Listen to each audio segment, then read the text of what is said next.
청취자 여러분 안녕하십니까. 수도권 투데이 장원석입니다. 조류 인플루엔자 AI로 인해서 가금류 2천만 마리를 살처분하고 나서야 정부가 최후의 수단이라며 만지작거리고만 있었던 백신 카드를 꺼내들었습니다. 고병원성 AI가 처음 발생한 지 13년 만에 특단의 조치를 취하는 건데요. 정부의 늑장 대응이라는 비판의 목소리가 적지 않습니다. AI 백신이 뭐길래 이렇게 뜸들였을까요? AI 백신에 대해서 투데이 포커스에서 충남대 서상희 교수와 함께 알아보겠습니다.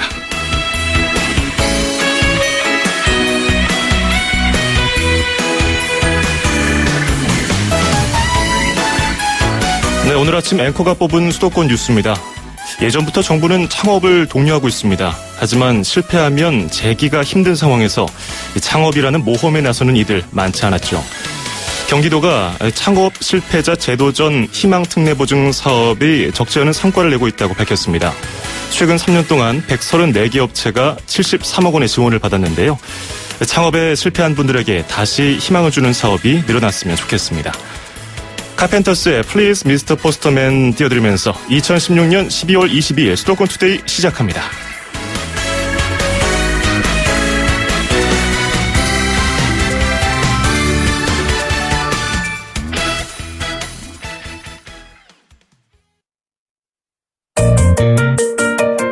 음악과 수도권 뉴스가 한방에 수도권 전문 방송 수도권 투데이.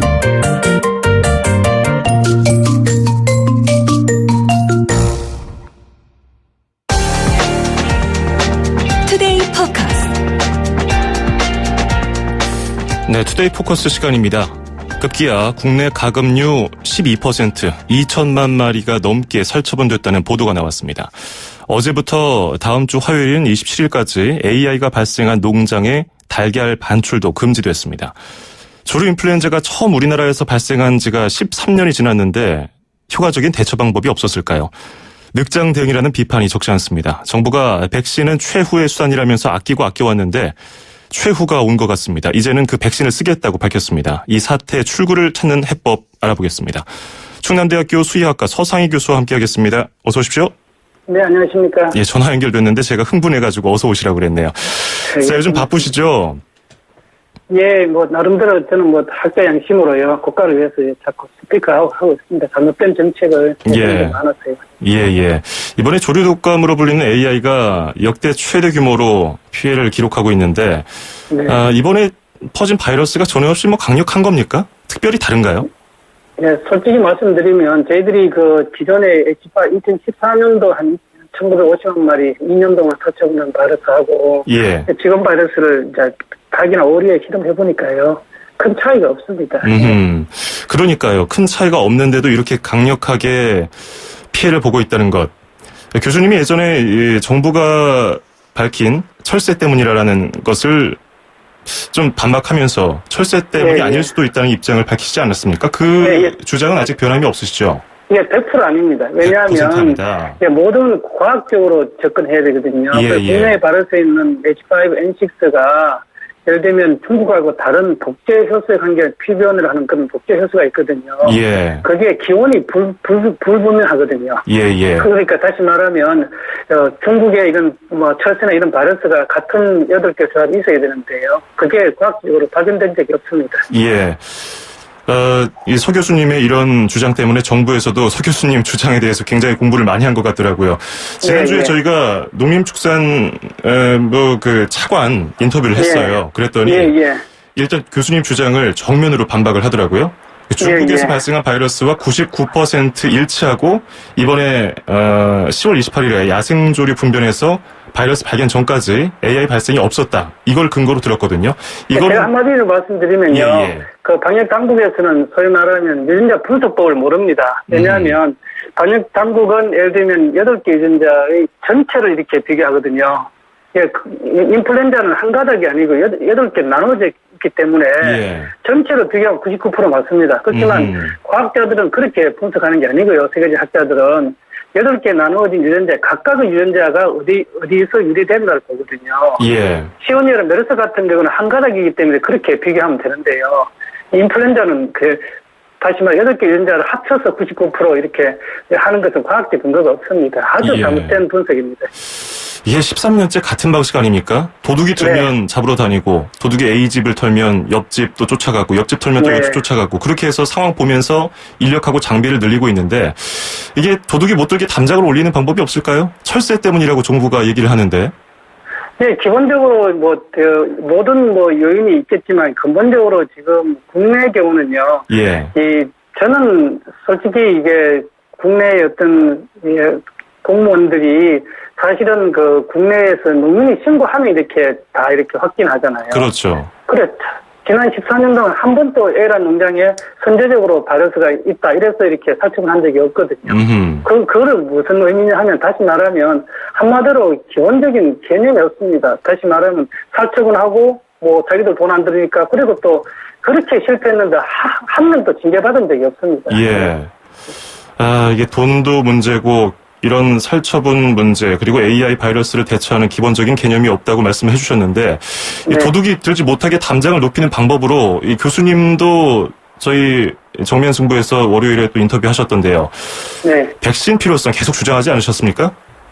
예, 기본적으로 아시다시피 지금 이 살처분 정책이 성공하면 저부터도 이렇게 저도 이 고병 예를 연구를 제가 국내 학자로서는 가장 먼저 시작해서 가장 오래 연구한 학자인데요. 예. 왜냐하면 지금 살처분 정책이 실패하는 것은 초등학생도 알지 않습니까? 예. 그러면 백신이라는 것을 아주 잘못된 다시 말하면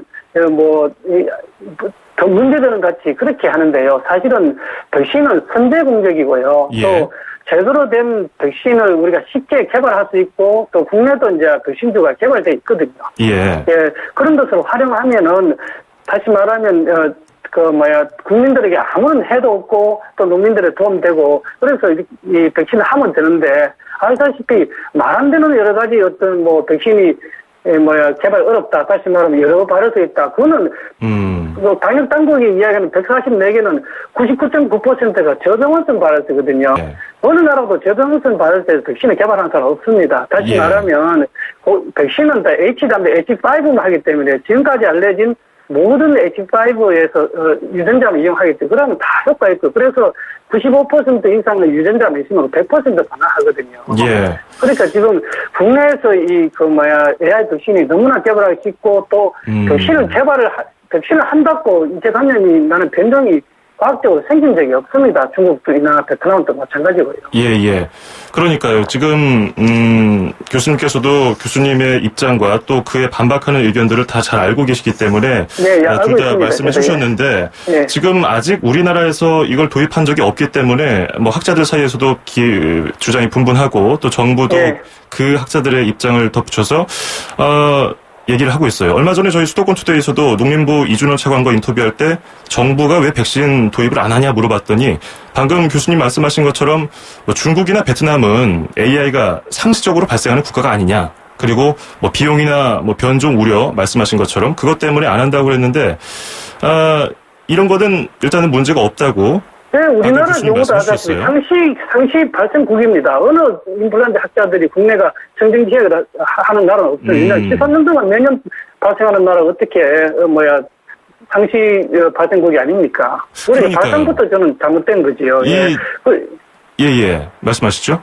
예, 그래서 제가 말씀드리는 것은 중국이나 베트남이 백신을 처음에 도입한 거는요. 왜냐 백신 하지 않으면 더 많은 바이러스로 감염된 것이 유통이 되면 사람이 위험하거든요. 그렇기 때문에 사람이 워낙 감염자가 많이 나오니까 백신을 하게 됐고, 그래서 지금 사람 환자들이 급격하게 감소했고, 중국 경우도 만약에 지금 백신을 하지 않으면 수백만 명이 매년 발생할 겁니다. 그러니까 과학적으로 WHO 기록이 다 있는 거거든요. 또 저희들이 과학자가 봤을 때는 조류에서는 백신을 한다고 사람의 잘 감염하는 변종 바이러스가 생길 수가 없고 지금 이 바이러스가 1997년도에 처음으로 가금에 감염됐는데요. 20년이 지났는데도 저희들이 사람에 잘하는 변종 바이러스는 과학적으로 변해돼 있지 않기 때문에요. 그러니까 외국에서 20년 동안 그러니까 백신을 써왔는데 그 사이에 변종으로 인해서 사람에게 피해를 준 적이 없다. 예, 그렇습니다. 하나만 엿드리면요. 중국 경우는 워낙 나라가 크니까 시골이나 이런 데 소규모를 하는데 백신을 하지 않거든요.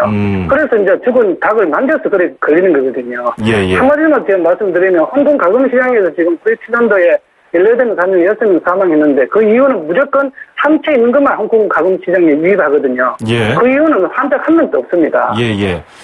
자, 이 AI 청정국 지위를 잃을까봐 백신을 안 썼다고 또 주장을 하지 않습니까, 정부에서? 근데 이게 말씀하신 것처럼 우리나라는 AI 청정국이 아니라고 그렇게 많이들 보고 있는데요. 기본적으로 AI 청정국이라는 게 어떤 상태를 청정국이라고 말하는 건가요? 정부에서 주장하고 있는 게? 기본적으로 뭐 AI가 바이러스가 없는 경우를 이야기하는데 우리는 매년 발생했잖아요. 그렇기 때문에 그리고 또 백신을 한다고 청정 지위를 잃는 게 아닙니다. 왜냐하면 백신을 하더라도 바이러스만 백신을 제대로 접종하면 거의 99% 100% 효과 있거든요. 왜냐하면 가금 백신은 면역 증강제를 사용하기 때문에 독감 백신보다 거의 두세 배 효과가 좋습니다. 그러니까 백신을 한다고 천정지역이 있는 것도 아니고 그리고 또 이 AI는 구제역과 달리요. 국제수역 사무의 총회를 승인하는 게 아니고요. 자기 국가에서 바이러스는 그냥 선언하는 거 셀프 디클레이션이에요. 그러니까 지금 정부에서 이야기하는 구제역을 이야기하는 겁니다. 구제역은 2년 동안 바이러스가 없어야 되고 내년 6월에 하는 국제수역 사무국의 6월에 총회를 거쳐야만 되거든요. 근데 AI는 그냥 이게 백신 하더라도 이제 제대로 하면 바이러스가 거의 없거든요. 그러면 그냥 선언하면 됩니다. 그리고 예를 들면 청정지역을 워낙 정부에서 의미 없는 것을 좋아하시니까 그것도 맞지 않다는 거죠. AI 청정국은 국제기구가 검증을 하는 게 아니라 자체적으로 선언하는 거다.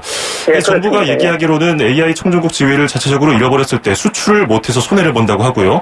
그러면 교수님이 보시기에 수출을 못해서 손해를 보는 거하고 지금 가금류 살처분 피해가 크더라도 AI 청정국 지위를 유지하고 지금 사태를 수습하는 거 둘 중에 하나 고르라면 뭘 고르시겠어요? 한마디로 생각해보세요. 우리 수출은 거의 하지 않습니다. 그래요. 그리고 다 자가 소비고요.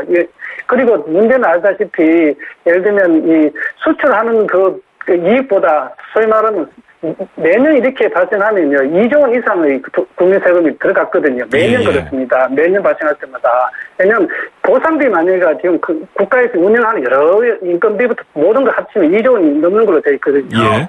소위 말하면 소득 때문에도 수백억이 지금 소모되고 있습니다. 소득세 10분의 1도 안 될 겁니다. 수출해서 이렇게 이익이 되는 게요.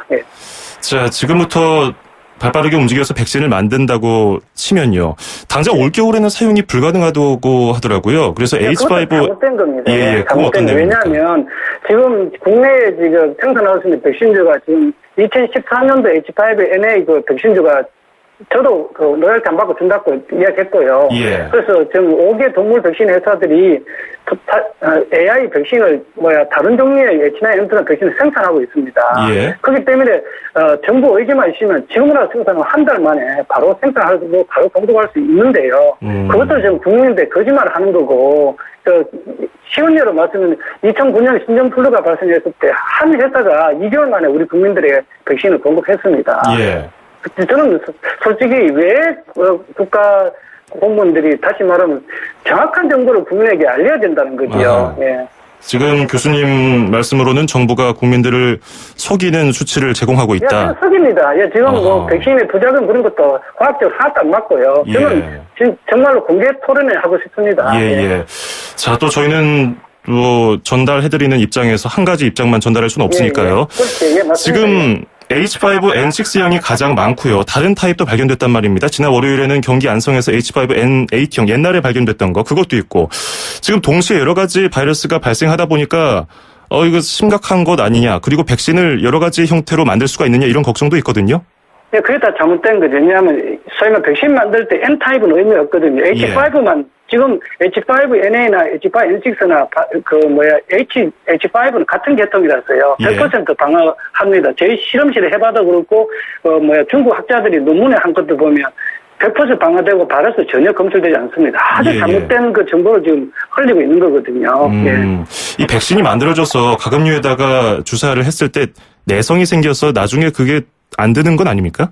그게 잘못된 겁니다. 왜냐하면 백신을 제대로 접종하면 99% 되고요. 다시 말하면 또 바이러스가 오랫동안 방치되는 것도 다 거짓말. 왜냐하면 AI는 인플루엔자는 급성으로 오는 겁니다. 예를 들면 백신에서 백신을 좀 잘못하면 1%는 이렇게 있지만요. 7일이면 바이러스 다 없어집니다. 그렇기 때문에 우리가 생각하는 에이즈나 간염 바이러스가 만성으로 오는 게 아니고요. 그러니까 7일 되면 세포 면역 공지가 다 없어지기 때문에 그것도 아주 잘못된 소위 말하면 그거를 흘리는 겁니다. 예. 이 항바이러스제 백신을 가금류에다가 접종하면 효과가 바로 나타납니까? 예, 한 10일 정도면 거의 전혀 감염되지 않습니다. 제대로 접종하면요. 예. 제가 말씀드렸듯이 AI 백신은 면역 증강제를 사용하기 때문에요. 일반 계절 독감 사람 백신보다 두세 배 높습니다. 거의 99% 정도 방어 이상 다 할 수 있습니다. 자, 그리고 기르는 가축하는 방식에 대해서도 문제점이 많이 나오거든요. 공장식으로 좁은 공간에다가 막 몰아서 키우고 이러니까 AI가 더 많이 걸린다. 동물 복지 농장은 상대적으로 좀 청정했지만 이번에 감염되긴 했지만요. 이거 복지 농장과 AI 연관성은 어떻게 보시는지요? 네, 기본적으로 복지 농장 바이러스는 알다시피 어떤 단순히 면역 좀 이렇게 강하다고 감염 안 하고 질병 일으킬 수 없는 게 고병원성 AI는요. 사실은 아무리 건강해도 감염되면 거의 생존하기 어렵습니다. 가끔은요. 그렇기 때문에 단지 좀 지연시키는 역할을 하지요. 과학적으로 말씀드리면 어떤 환경을 해서 유도하는 면역으로는 AI 바이러스를 방어할 수 있는 면역이 사실 우리 동물은 가지고 있지 않습니다. 예. 자, 방식의 차이지 그게 큰 영향은 없다. 예, 없습니다. 마지막으로 짧게 한번 들어보죠. 서 교수님이 지금 농림부 장관입니다. 그럼 제일 먼저 뭐 하시겠습니까? 저는 바로 오늘부터 백신 생산 들어갑니다. 백신 생산 들어갑니까? 예, 알겠습니다. 오늘 여기까지 듣겠습니다. 고맙습니다. 네, 고맙습니다. 네, 지금까지 서상희 충남대학교 수의학과 교수였습니다. 스트레스 없는 도로, 스트레스 없는 대한민국을 위해 도로 위에서 느끼는 기쁨과 고충, 우리네 살아가는 이야기까지 여러분, 수도권 투데이에 다 풀어주세요. 온수대통, 만사형통, 통통 메시지. 저는 영종도에서 사는 탁선이라고 합니다. 인터넷 같은데 카페 보면은 계란 때문에 싸움도 많이 일어나고 한정판으로 판대요. 그러니까 1인당 하나씩. 그러니까 2명이서 하나를 사려면은 가게 주인 입장에서는 한 가족이 2판을 사는 거 아니냐. 한 가구당 하나인데 이런 식으로 해서 옥신각신하면서 싸움이 일어나고 그런 거 접하긴 해서 집에 남아있는 계란을 지금 아껴 먹고 있어요. 안 살려고. 지금 우리나라 시국이 힘든데 이렇게 먹거리까지 서민 음식까지 피해를 입으니까 많이 속상하더라고요. 계란 자체로 해먹을 수 있는 음식이 많잖아요. 계란 후라이, 계란찜, 계란탕. 그리고 매일매일 먹는 반찬이고 기호식품이 아니기 때문에 이거 참 힘들겠다. 이 대체식품이 없을 텐데 완전식품이라 계란은 그래서 걱정이 좀 되더라고요. AI 하면은 그게 동네 이런 방역 수준이 아니잖아요. 전국구로 나가는 큰 전염병인데 이게 초기에 대처가 너무 미흡했다고 생각하거든요. 그리고 언론이나 방송에서도 좀 더 크게 대대적으로 얘기를 했어야 되는데 이미 불난집에 기름 더 붓듯이 대처 하나도 없이 지금 무슨 해외에서 수입을 하고 이거는 신선도 음식인데 수입을 하면 그걸 먹겠냐고요, 사람들이. 그냥 우리 개인이 사재기를 하든지 아니면 먹지를 않든지 해결해야지 정부나 어디를 지금 믿고서 따라갈 그런 건 아니라고 생각해요. 참 한심하다고 생각하고요. 식약청이나 이런 데서 전문적으로 하는 사람 아니에요. 그러니까 이런 사람들이 미리미리 방지하거나 아니면 일이 터졌을 때 얼른 그게 전염되지 않게 막았어야 한다고 생각해요. 그거밖에 길이 없는 것 같아요. 이건 병이기 때문에.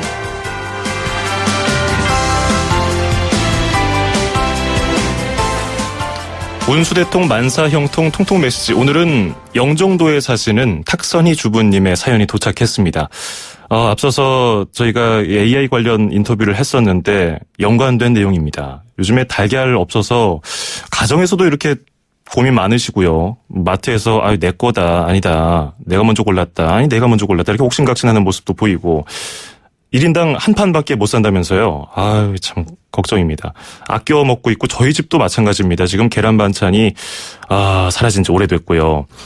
조류 독감은 전국적으로 퍼지는 큰 전염병인데 정부가 대처를 잘 못했다고 지금 지적을 해주셨습니다. 빵집도 걱정 많다고 해요. 이번 주에 크리스마스 특수를 누려야 하는 게 빵집인데 특히 영세 빵집들 계란이 없으니까 달걀이 없으니까 케이크를 만들지도 못하고 케이크를 또 가격을 올리자니 손님들이 안 사고 좀 이만저만 걱정이 아니실 텐데요. 정부의 초기 대응 아쉽습니다. 이게 정부의 정책에 국민들이 걱정하고 피해를 보고 있다는 거 당국자들이 듣고 있을 겁니다. 자, 오늘 이 사연 보내주신 탁선희 주부님께는 수도권 투데이에서 준비한 선물 보내드리겠습니다. 자, 저희 수도권 투데이 운수대통 만사형통 통통 메시지에 참여하시면요. 세상에서 가장 귀한 차를 위한 카업에서 10만 원 상당의 광택용품 7종 세트, 문정아 리듬 중국어에서 10만 원 상당의 온라인 수강권 드리겠습니다. 샵 0945, 우물정 0945, 짧은 문자 50원, 긴 문자 100원이 드는 샵 0945로 문자 보내주시면 되겠습니다. REM의 Imitation of Life 띄워드리고 2부에서 뵙겠습니다. 구두 대신 장화를 신고 통계 대신 농작물을 연구합니다. 기획서를 올리는 대신 나만의 농장을 경영하고 승진 아닌 수확을 하는 나는 후계농업 경영인입니다. 농업을 경영하고 미래를 수확한다. 2017년 후계농업경영인 육성사업. 영농 기반 조성부터 교육, 컨설팅까지 단계별 맞춤 지원을 만나세요. 후계농업경영인 육성사업과 함께라면 당신도 미래의 농업 CEO가 됩니다. 가까운 시군구청 및 농업기술센터에 문의하세요. 이 사업은 농림축산식품부, 농림수산식품교육문화정보원과 함께합니다. 2,500만 수도권 청취자를 위한 모든 소식이 한자리에. YTN 뉴스 FM 수도권 투데이. FM 94.5MHz YTN 뉴스 FM 수도권 투데이 2부입니다. 자, 방금까지 들어온 속보 먼저 전해드리고 이어가겠습니다. 잠시 뒤 10시부터는 최순실 국정농단을 규명하기 위한 5차 청문회가 열립니다. 오늘 청문회에서는 국조특위가 증인 18명을 신청했는데요. 이 중에 10명이 불출석 사유서를 제출했습니다. 오늘 청문회에 나오지 않겠다고 밝힌 인물에는 최순실 씨와 안종범 전 수석, 그리고 문고리 3인방인 정호성, 안봉근, 이재만 전 비서관, 이영선, 윤전추 행정관이 포함되어 있습니다. 그리고 관심을 끄는 인물 중에서 세월호 참사 당시 청와대 간호장교로 근무하고 얼마 전에 미국 연수 중에 국내로 입국한 조여옥 전 간호장교도 도착했습니다. 무엇보다 가장 집중되는 인물은 우병우 전 민정수석이죠. 오늘 국회에 출석했습니다. 기자들의 질문에 덤덤하게 의견을 밝혔는데요. 각종 의혹에 대해서 그런 일 없다라고 짧게 답변을 했고요. 또 국정농단 방조한 의혹에 대해서 부인했습니다. 또 검찰 수사 외압 의혹에 대해서도 부인했고요.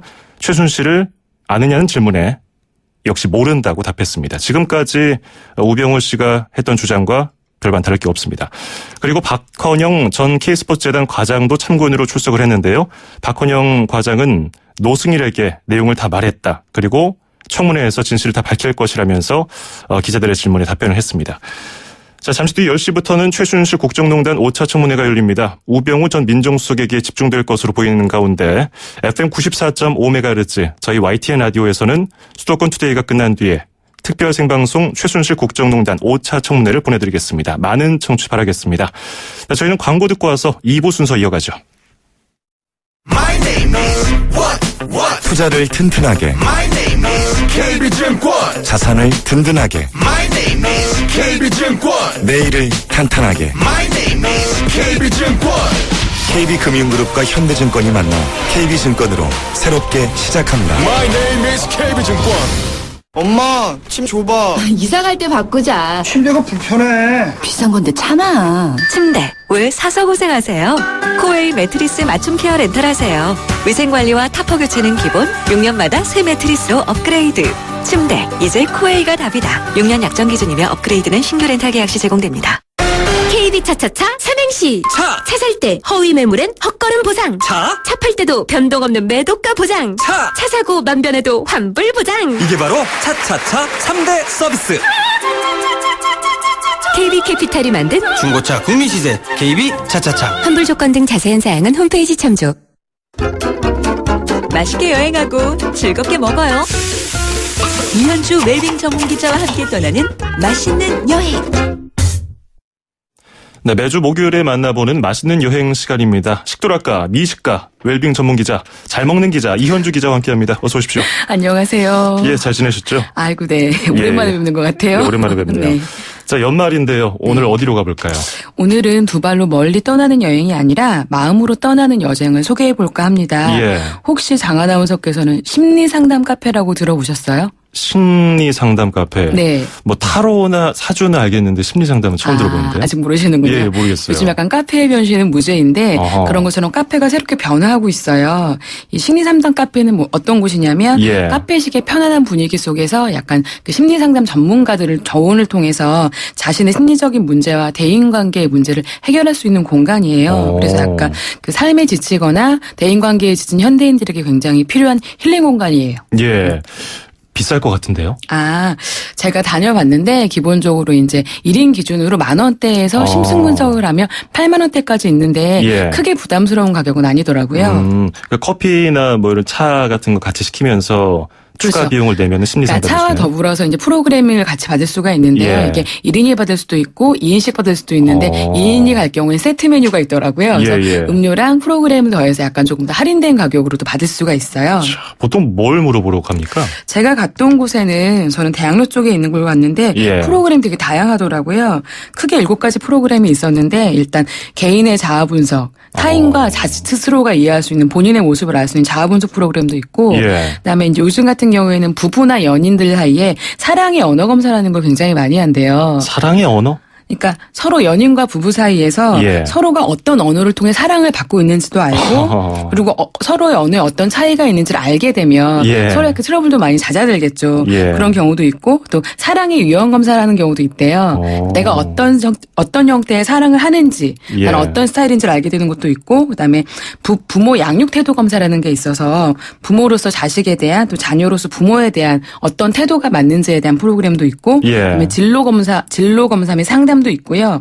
정말 어떤 문제를 가지고 심층 상담도 가능하더라고요. 그래서 다양한 프로그램들이 있는데 저는 자아 분석을 한번 받아봤어요. 해보셨어요? 그러니까 17,000원 정도 하는데 딱 가면 처음에 90가지의 문항을 답안지를 작성을 해요. 예. 그런데 이게 이제 뭐 쓰는 게 아니고 점수표를 간단하게 하는 거예요. 그러니까 깊이 생각하지 않고 가볍게 체크를 하고 나면 이게 분석표가 나와서 예. 그다음에 상담실로 들어가서 전문 상담사와 함께 상담이 들어가는데 전 되게 놀라웠던 게 지금의 저의 정신 상태를 너무나 잘 파악이 되고 있더라고요. 아니, 어땠어요, 정신 상태가? 제가 약간 무기력과 나태함이 좀 빠져들고 있었는데 제가 지금 이런 상태고 저에게 예. 어떠한 동기부여를 하면 좋을지에 대한 상담까지 해주셔서 나올 때 굉장히 기분 좋은 마음으로 나왔거든요. 아니 이거 자아 분석 받다가 네. 커피 마시면서 이거 심리 상담 듣다가 막 울면서 나오는 거 아니에요? 아니 그러지는 않고요. 그 정도는 아니에요? 저 받기 전에 한 커플이 들어갔었어요. 예. 들어가기 전에는 굉장히 뭔가 서먹서먹하고 안 좋은 관계로 들어갔는데 나오면서 이 친구들이 하는 말이 그런 거. 우리가 그랬구나. 너는 그랬구나. 서로 이해의 간격이 이렇게 폭이 넓어지면서 서로가 서로한테 그러니까 자기도 몰랐던 속마음을 서로가 이제 공유하게 되니까 알게 예. 되는 것도 있고 저도 표가로 나오기 전에 내가 이런 사람이겠구나 하는 생각을 했지만 이보다 더 세세하게 저의 상태가 집계가 되니까 되게 신기하고 재밌더라고요. 아니 더 싸우면서 나오는 커플은 없었어요? 그러니까 아직 그 커플은 못 봤습니다. 그걸 보고 싶은데 아쉽네요. 네. 자 그러면은 뭐 심리 상담을 어지간히 잘 한다는 뜻이었던 것 같은데 네. 기자님이 가본 카페 가운데 몇 군데 좀 추천할 만한 곳 있을까요? 저는 홍대 쪽에도 한 군데가 있고 그다음에 예. 저는 대학로 쪽으로 갔는데 서울뿐만이 아니라 곳곳에도 있고요. 아마 인터넷에 심리상담 카페 치면 여러 곳이 뜰 거예요. 어디를 가셔도 괜찮을 것 같고 이걸 또 하실 때 중요한 건 상담하시기 전에 너무 크게 고민하시거나 부담 갖지 마시고요. 예. 상담실에 들어가셔서 편안하게 그냥 대화를 주거니 받거니 하시면 일방적으로 날 뭘 들어야지라고 하지 마시고 편안하게 본인의 이야기 또 듣는 이에 대한 답변을 해주다 보면 나도 모르게 내가 이랬구나 고개 끄덕끄덕 있는 자신을 발견하시게 될 겁니다. 몇 년 전에 우리 사회에서 힐링이라는 게 네. 굉장히 유행이었잖아요. 네. 그게 또 다시 유행하는 것 같기도 한데 가면 네. 어떻게 눈치 안 줘요? 그냥 커피만 마시고 있으면은 심리 상담 받으셔야 되는데. 특별히 그렇지는 않고 차 메뉴만 마실 수도 있고요. 간 김에 이제 안내는 해주세요. 메뉴판을 예. 가지고 와서 여기는 이러이러한 카페인데 이런 프로그램을 이용하실 수 있습니다라고. 근데 강요하진 않으시고요. 그리고 관심 있는 사람들은 자연스럽게 갈 수 있고. 예. 그리고 혹시 가실 분들은 상담을 미리 예약을 먼저 하고 가시는 게 좋아요. 왜냐하면 상담 시간들이 좀 정해져 있기 때문에 예. 예약을 안 하고 가시면 오래 기다리실 수 있으니까. 그리고 예. 그리고 가능하면 주말보다는 평일이 조금 더 할랑하더라고요. 아까 커플이 간다 그랬는데 네. 연말인데 혼자 가도 될까요? 저 혼자 다녀왔습니다. 혼자 갔어요. 네. 혼자 갔는데 어땠습니까? 뭐 좀 어색하거나 혼자 식당에서 밥 먹는 것 같은 느낌 안 들었어요? 일반 카페의 분위기라서 그런 건 없고요. 그리고 예. 상담 자체는 그 상담실 안에서 진행이 되기 때문에 예. 어떤 불편함도 없었어요. 그렇구나. 크게 부담 안 가셔도 됩니다. 다행이네요. 기자님이 네. 직접 혼자 다녀오셨다니까 괜찮습니다, 여러분. 검증됐네요. 네. 예. 자, 오늘 뭘 좀 먹으면 좋을까요? 그 제가 다녀온 그 생리상담 카페가 낙산공원을 올라가는 길 쪽에 있어요. 예. 그쪽에 가면 약간 저희가 마음의 힐링을 얻었잖아요. 위장의 힐링을 할 수 있는 그래야죠. 집밥 같은 밥을 먹을 수 있는 공간이 있어요. 예. 그 히읗으로 시작하는 백반집인데요. 메뉴는 딱 하나 백반이에요. 이 집 같은 경우에는 그 외지인들이 아니라 대학로에서 생업을 하시는 분들이 주로 찾아가서 먹는 밥집인데 특별한 사람들이 찾는 특별한 음식이 아니에요. 예. 매일매일 달라지는 7가지의 밥과 국과 찬으로 나오는 밥인데 6,000원에 정말 푸짐한 한상, 건강한 한상을 드실 수가 있고 또 혼자 가더라도 이 또한 눈치 없이 편안하게 한 끼 든든하게 드실 수 있는 집밥집입니다. 예. 가시는 분들 한번 겨울에 따뜻하게 집밥 드시면 좋을 것 같아요. 예, 역시 혼자 먹어도 되는 식당을 네. 추천해 주셨군요. 네. 사진 찍어 두셨어요? 네. 예, 이따가 하나 문자 보내주세요. 네. 자, 오늘 여기까지 듣겠습니다. 고맙습니다. 고맙습니다. 네, 지금까지 이현주 기자였습니다.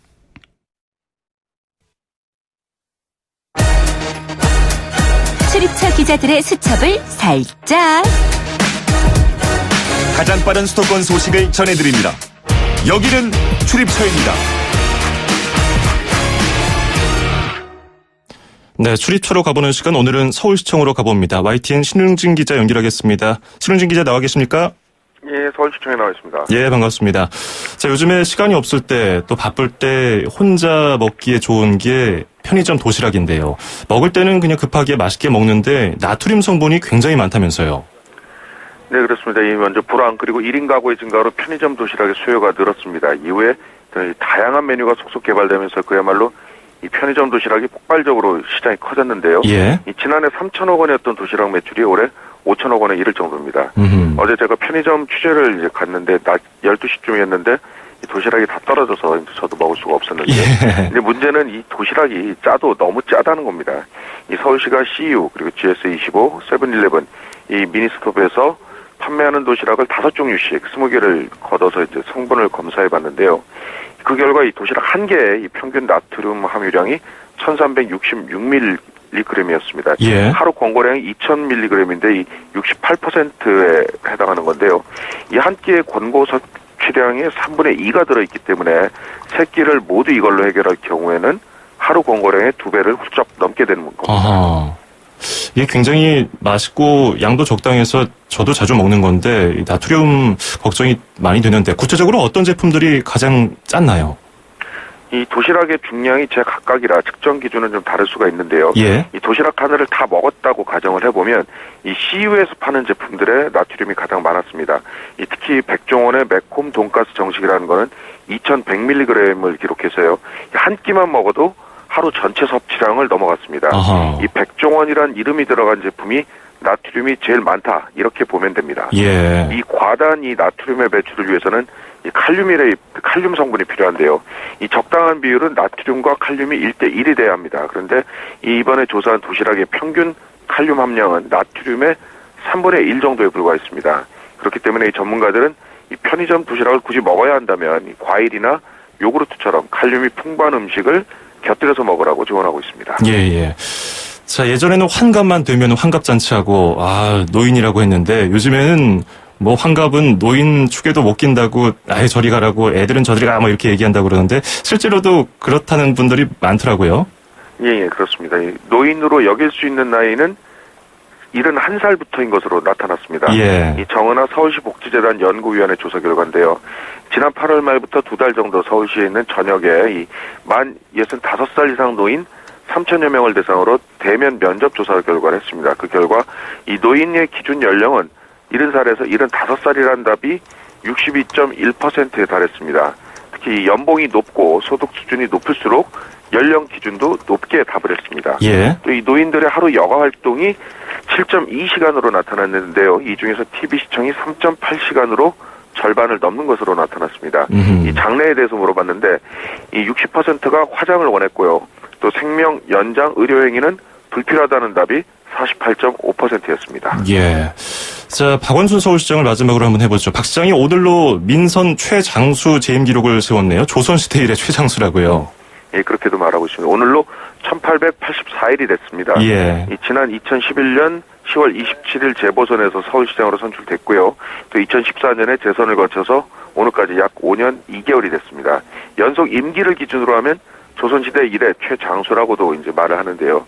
그 앞서서 이제 고건 전 시장은 이 재임 기간이 2213일로 더 길긴 합니다. 그런데 이 고 전 시장의 경우는 1988년부터 1990년까지 관선 시장을 한번 지내고 또 8년 뒤인 민선 2기에 1998년부터 2002년까지 다시 재임했기 때문에 연속을 했던 건 아닙니다. 예. 또 이 연속 기준으로 관선에서 봤을 때 최장수는 1572일을 기록한 구자춘 제16대 시장이었는데요. 또 최단명 시장을 좀 알아보면 이 자택 그린벨트 훼손 시비로 부임 7일 만에 퇴임했던 제26대 김상철 시장이 있습니다. 예. 그동안 박원순 시장은 꾸준히 대권 후보로 거론되어 왔죠. 이번에 시장직을 내려놓고 대권에 도전하느냐 아니면 서울시장 3선까지 해서 누구도 깨기 힘든 이른바 단군 일의 최장수 기록을 세우느냐 주목이 되고 있습니다. 예, 이렇게 또 모아보니까 재밌네요. 오늘 잘 들었습니다. 예, 수고하세요. 네, 지금까지 YTN 신웅진 기자였습니다.